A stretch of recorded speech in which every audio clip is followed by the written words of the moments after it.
नमस्कार दोस्तों, आज हम आपको लेके आए हैं फिटर थ्योरी से कुछ रिलेटेड क्वेश्चन। तो आइए उसके बारे में हम बात करते हैं। आज क्वेश्चन क्या क्या है। तो नंबर 1 क्वेश्चन है, दो अलग अलग प्रकार की धातु को जोड़ने के लिए आप किस विधि का प्रयोग करेंगे। तो दो अलग अलग प्रकार की धातु को जोड़ना है तो ये आपका चैप्टर वेल्डिंग से आता है। तो धातुओं को अलग अलग जोड़ने के लिए और एक ही किस्म की धातु को जोड़ने के लिए अलग अलग प्रकार की कई विधियाँ होती है और कई तरीके से इसको जोड़ा जाता है। तो इसमें पूछा गया है, दो अलग प्रकार की धातु को जोड़ने के लिए आप किस विधि का प्रयोग करेंगे। तो ऑप्शन क्या है, ब्रेजन मतलब ब्रेजिंग जिसको बोलते हैं। ऑप्शन है गैस वेल्डिंग। ऑप्शन है इलेक्ट्रिक आर्क वेल्डिंग। उपरोक्त में से कोई नहीं। तो आपका ऑप्शन नंबर 1 सही है, ब्रेजन, जिसमें उत्तर में भी लिखा है। ब्रेजन में क्या होता है कि दो अलग अलग मतलब एक धातु आपकी हो गई, एक धातु आपकी कॉपर हो गई, एक प्लस एक धातु आपकी हो गई स्टील वगैरह, कुछ भी मान लो स्टील की। तो इन दो अलग अलग धातु को जोड़ने के लिए जिसका प्रयोग किया जाता है वो ब्रेजन होता है। और एक ही प्रकार के धातु जैसे कॉपर हो गया या स्टील को जोड़ने के लिए गैस वेल्डिंग का प्रयोग किया जाता है। चलिए नेक्स्ट क्वेश्चन चलते हैं। निम्न में से पिन पंच का प्रयोग किया जाता है। दोस्तों पिन पंच जो है कई प्रकार पाए जाते हैं। तो उसमें से पिन पंच पूछा गया है। तो इसमें ऑप्शन है चमड़े में छेद करने के लिए, रिवेटिंग करने के लिए, दांत पर रेखा चिन्हित करने के लिए, रिवेट को छिद्र से निकालने के लिए। तो इसका ऑप्शन नंबर जो है आपका चौथा सही है, रिवेट को छिद्र से निकालने के लिए। क्या होता है, कोई भी होल है उसमें रिवेट फिट है और उसको हमको निकालना है। और उस जैसे ये दो पार्ट हैं, इसको हमने रिवेट द्वारा यहाँ से जोड़ दिया। ठीक, यहाँ से हमने जैसे ये रिवेट है, यहाँ से हमने इसको जोड़ा। अब क्या है कि हमको इसको अलग करना है। तो अलग करने के लिए इस रिवेट को हमको निकालना पड़ेगा। तो इसको डायरेक्टली अगर आप निकालेंगे हैमर से ठोक के, तो आपका ये जो पार्ट्स है दोनों, ये पार्ट्स और ये पार्ट्स यहाँ से ख़राब हो जाएगा। तो इसलिए उस रिवेट को छिद्र से निकालने के लिए जिस चीज़ का हम प्रयोग करते हैं वो होता है पिन पंच। पिन पंच के द्वारा हम इसको निकालेंगे तो आपका ये वाला पार्ट और ये पार्ट दोनों सेव रहेगा। चलिए नेक्स्ट क्वेश्चन चलते हैं। निम्नलिखित में से कर्व्ड सरफेस की स्क्रैपिंग के लिए उपयोग होने वाले स्क्रैपर के नाम हैं। कर्व्ड मतलब होता है दोस्तों, कर्व्ड मतलब ऐसे उभरा हुआ जो भाग हो, जो इस तरीके से उभरा है, इसके ऊपर से स्क्रैपिंग मतलब होता है अनावश्यक धातु की स्क्रैपिंग करना। मतलब उसके ऊपर से जो हमें अनावश्यक धातु है उसको हटाना है। तो उसके लिए हमें क्या करना होता है कि स्क्रैपिंग धातु से उसको स्क्रैप किया जाता है। तो इसके लिए हमें इन सभी ऑप्शन देते हैं, half round scrapers, 3 square scraper, ball nose scrapers, सभी। तो इनमें ऑप्शन आपको सभी सही है।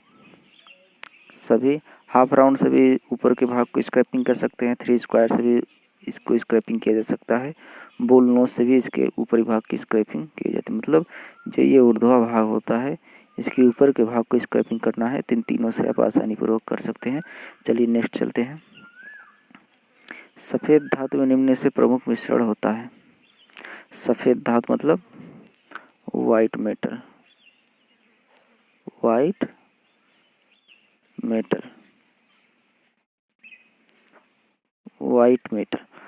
मेटल को सफ़ेद धातु कहते हैं। तो इसमें जो मिश्रण होता है मुख्य रूप से सबसे अधिक कौन सा मिश्रण होता है, तो सीसा, लोहा, कांसा, पीतल। तो सीसा जो ऑप्शन सही है, ये जो है इसमें अधिक मात्रा में इसमें मिश्रण होता है। इसका प्रमुख मिश्रण होता है जिसका सफ़ेद धातु के साथ बनाया जाता है वो सीसा होता है। नेक्स्ट चलते हैं। धनात्मक शून्य त्रुटि में थिम्बल की शून्य रेखा डेटम लाइन के किस तरफ होती है। ऑप्शन में है आगे, पीछे रहती है, कहीं भी हो सकती है, या इनमें से कोई नहीं। दोस्तों धनात्मक लाइन रेखा पूछ रहा है ये, तो ये माइक्रोमीटर से रिलेटेड क्वेश्चन है। तो इसमें काफ़ी चीज़ बने होते हैं। ये हो गया आपका। तो इसमें पूछा धनात्मक, तो क्या होता है धनात्मक शून्य त्रुटि में थिम्बल। ये जो थिम्बल है इसको थिम्बल बोलते हैं। ये थिम्बल लाइन है, ये आगे की तरफ होती है कि पीछे की तरफ शून्य रेखा ये होती है। यहाँ पे जो लाइन बनी है ये वाला भाग, इसको ये शून्य होते हैं, यहाँ पे 0 लिखा रहता है, ये शून्य रेखा होती है। तो इसके पीछे रहती है, पीछे साइड पे रहती है। ऑप्शन नंबर इसका दूसरा सही है, पीछे की तरफ रहती है। नेक्स्ट है मशीन की सिधाई। सिधाई मतलब उसको फिक्स करने कहते हैं, एलिमेंट्स से आशय है। तो मशीन अवयव को व्यवस्थित कर सिधाई में जोड़ना, मशीन अवयवों को बिना सिधाई के जोड़ना, मशीन अवयवों को अनुमानित ढंग से जोड़ना, उपरोक्त में से कोई नहीं। तो ऑप्शन नंबर इसका है मशीन अवयवों को व्यवस्थित कर सिधाई में जोड़ना। मतलब किसी भी मशीन को हमें फिक्स करना है किसी जगह पे, तो उसका नीचे का जो भाग है इसको सरफेस बोलते हैं, इस पे हमको मशीन को फिट करना है। तो इसको व्यवस्थित करके एकदम सिधाई में जोड़ना होता है। जैसे ये आपका मशीन है,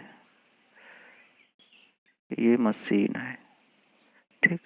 तो इस सरफेस वाले भाग पे इसको व्यवस्थित ढंग से बैठाने के लिए हमें अलाइनमेंट रखना पड़ता है, ताकि हमारी मशीन जो है उसमें कंपन ना हो, वाइब्रेशन ना हो। चलिए नेक्स्ट क्वेश्चन चलते हैं। फास्टनिंग करते समय बोल्ट असेंबली में नीचे लगाए जाने वाली निम्न में से डिवाइस है। तो इसमें ऑप्शन दिया है स्टड, वाशर, प्लेट, पंच। दोस्तों बोल्ट, जिसे हमको इस सरफेस पे, ये हमारा एक पार्ट है और ये पार्ट है। तो क्या करना है हमको, यहाँ पे इसको दोनों को बोल्ट और नट की सहायता से, ये नट है अपना, ठीक, नट और बोल्ट की सहायता से इसको हमें जोड़ना है। तो क्या करते हैं, जब असेंबल करना हो किसी पार्ट को तो उसको वाशर के द्वारा इस जगह पे गोल वाशर लगाएंगे, ताकि हमारा जो नट और बोल्ट हो आसानी से फिक्स हो सके। चलिए नेक्स्ट क्वेश्चन चलते हैं। दस्ती वाइस में से आकार एवं साइज में मिलती है। दस्ती वाइस मतलब होता है बेंच वाइस या हैंड वाइस, जो भी है, हैंड वाइस मान के चलिए। तो ये हैंड वाइस जो निम्न में से आकार मिलती है, तो इसमें ऑप्शन नंबर इसमें दिया है आपका 125 से 150 मिलीमीटर, 120 से 145 मिलीमीटर, 126 से 155 मिलीमीटर, 119 से 140 मिलीमीटर। तो ऑप्शन आपका दूसरा सही है, 120 से 145 मिलीमीटर सही। दस्ती वाइस क्या होता है, जिसको हैंड वाइस भी बोलते हैं, क्या बोलते हैं, हैंड और वाइस। तो हैंड वाइस को दस्ती वाइस कहा जाता है। तो इसका कार्य है कि कभी छोटे छोटे जाप को पकड़ने के लिए, जैसे आपका हो गया पिन, हो गया पतली पिन हो गई, या फिर कोई छोटा बोल्ट नट कुछ भी हो गया, जो घड़ी साज वगैरह जैसे होती हैं, तो वहाँ पे बड़े वाइस का प्रयोग नहीं होता। तो वहाँ पे छोटे छोटे चीज़ पकड़ने के लिए हैंड वाइस का प्रयोग किया जाता है। तो इसकी जो साइज मिलती है 120 से 145 मिलीमीटर तक पाई जाती है। नेक्स्ट क्वेश्चन चलते हैं। निम्न में से लोकेटर का प्रयोग अंदरूनी व्यास से लोकेशन लेने के लिए किया जाता है। तो लोकेटर का प्रयोग, किस लोकेटर का प्रयोग अंदरूनी व्यास से लोकेशन लेने के लिए किया जाता है। तो अंदरूनी व्यास का मतलब किसी भी होल में, जैसे ये आपका होल कोई अंदरूनी इस जैसे वस्तु के निचले भाग का यहाँ से यहाँ का व्यास हमको लेना है।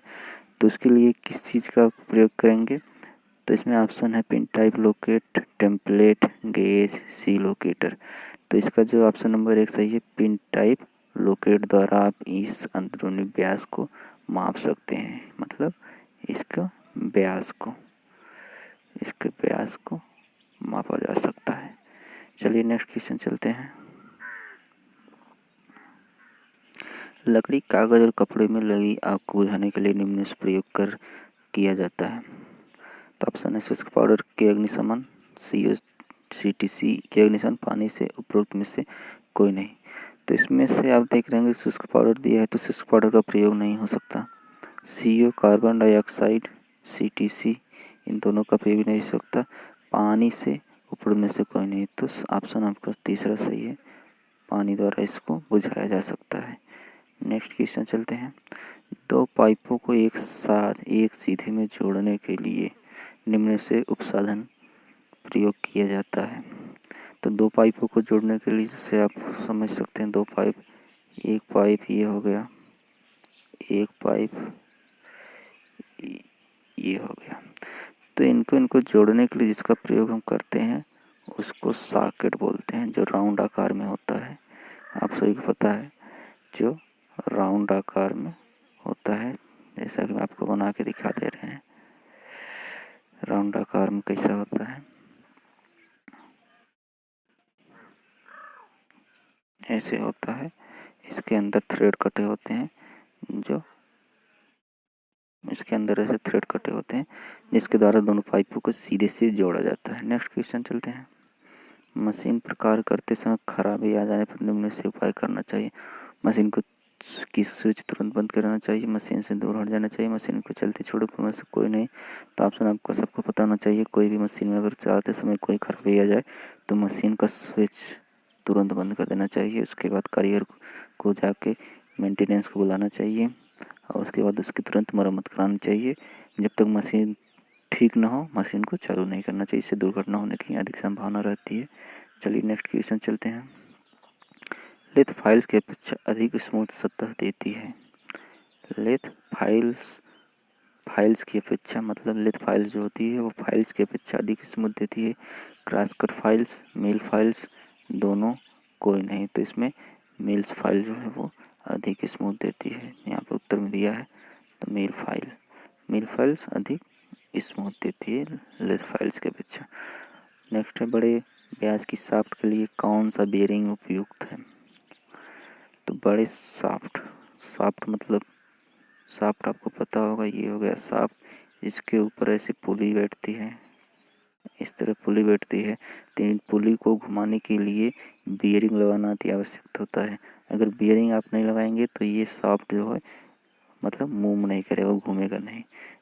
तो बड़े व्यास के शाफ्ट के लिए मतलब बड़े व्यास, जो ये व्यास है आपको बता रहे हैं, जो ये व्यास है बड़े व्यास का मतलब इसका जो व्यास है ये काफ़ी ज़्यादा होगा।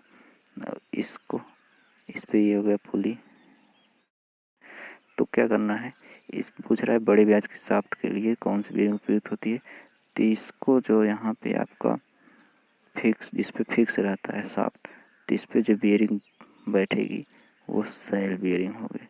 सेल बेयरिंग के अंदर आपका ये व्यास, जो बड़े व्यास का शाफ्ट है उसके अंदर फिट होगा, जिससे ये आपके इसके जो पुली है इसको मूव कराएगी। तो ऑप्शन आपका दूसरा सही है, सेल बेयरिंग। फोर्ज में ईंधन को दहन के लिए आवश्यक हवा भेजने के लिए निम्न से किसका प्रयोग किया जाता है। फोर्ज में ईंधन को दहन के लिए आवश्यक हवा भेजने के लिए निम्न से किसका प्रयोग किया जाता है। तो इसमें देखिए उत्तर में जो दिया है एनविल वो गलत है। फोर्ज में ईंधन को दहन के लिए आवश्यक हवा भेजने के लिए निम्न से किसका प्रयोग किया जाता है। तो भट्ठी जो होती है, फोर्ज भट्ठी जो होती है, फोर्ज भट्ठी को जैसे मान लीजिए फोर्ज भट्ठी हो गई है, ये फोर्ज भट्ठी हो गई।